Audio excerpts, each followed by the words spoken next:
I'm going to talk to you about the unsung heroes of our human body, our ears. From listening to music to close whispers or shouts from far away. We can even thank our ears for our sense of balance. Let's start with the anatomy. Here we have the entrance to the ear, called the auricle. Its job is to act as a funnel to extend the entrance of the ear canal, making it easier to hear.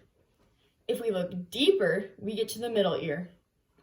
Here we see the eardrum, or the tympanic membrane, which acts as a border between the outer ear and the middle ear. The middle ear contains three critical bones, the malleus, incus, and stapes. When we hear noise, we are really experiencing the pressure of a sound wave vibrating our eardrum. The vibrations then transfer through the three bones mentioned before and connect with the oval window. The middle ear amplifies the pressure of the sound waves 20 times. The oval window is the access port to the cochlea. If you've ever heard of a cochlear implant, this is the organ affected. Welcome to the inner ear. The inner ear turns sound waves into sounds for us to understand.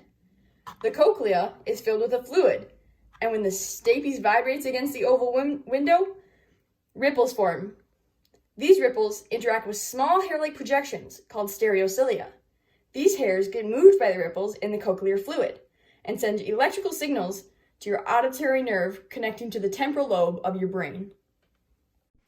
Sometimes people lose the ability to hear.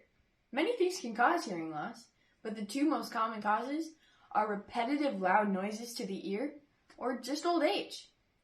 Hearing aids can be used to further amplify the sounds coming into our ears to help combat hearing loss. Sometimes people are born with hearing impairments. Deafness can be hereditary. One treatment that they can choose is called a cochlear implant. You may remember that I mentioned these earlier.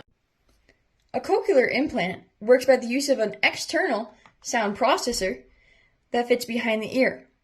The processor sends auditory information to an internal receiver, which sits below the skin. The receiver then sends signals to the electrodes within the cochlea. It can take up to 6 months for the brain to fully adapt to a cochlear implant, but that hasn't stopped nearly 184,000 people in the US from receiving and learning how to use cochlear implants. Ears, the unsung heroes of the human body.